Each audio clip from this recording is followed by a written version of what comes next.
You know, most of us think we're pretty good at reading people. We trust our gut, right? We think we know how to build connections. But what if I told you that science shows our intuition is, well, it's often flat out wrong? Today, we're going to crack the connection code and see what's really going on.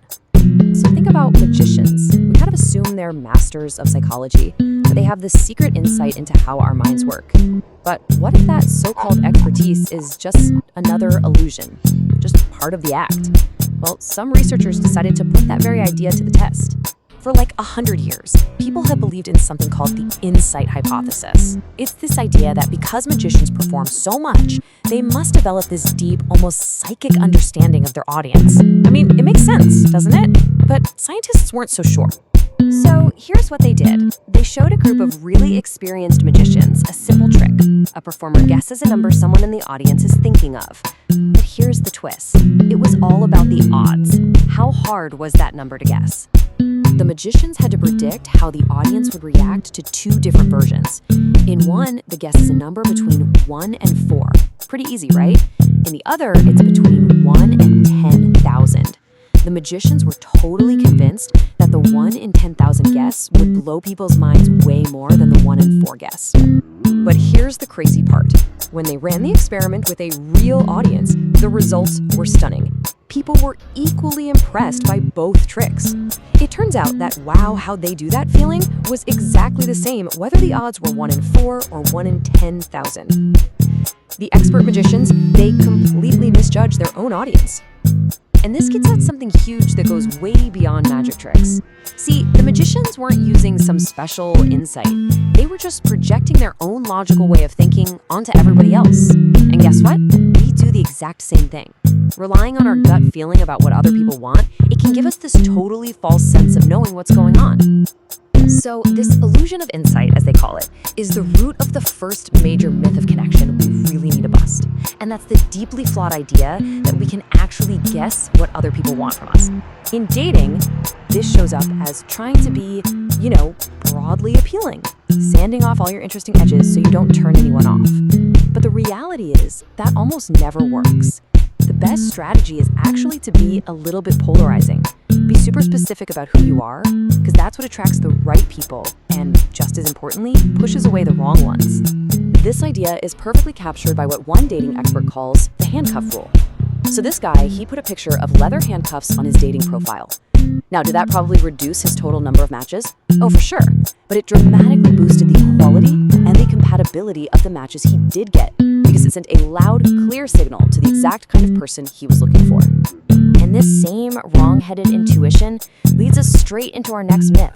This idea that connecting with someone is some kind of strategic game you have to win, a battle of wits against an opponent. I mean, we see this constantly, right? Flirting that's basically just sarcastic banter, or what you could even call low-key bullying.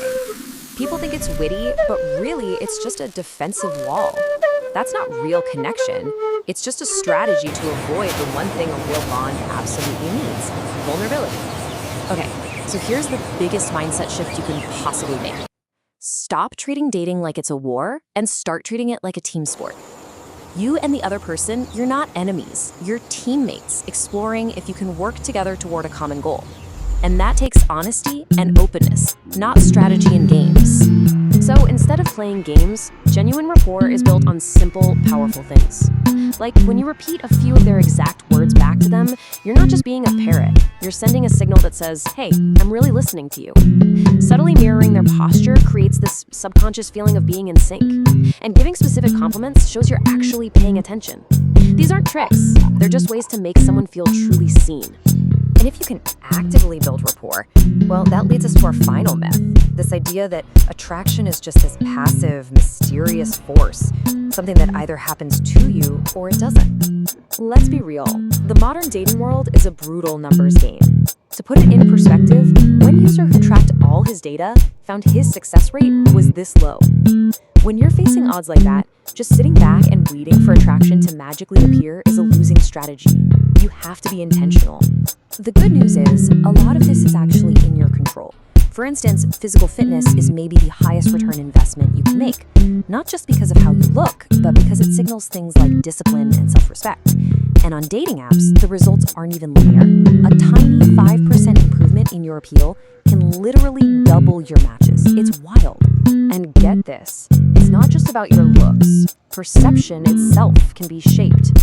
In this fascinating study, researchers found that women rated men's faces as way more attractive when they were listening to beautiful, complex music at the same time.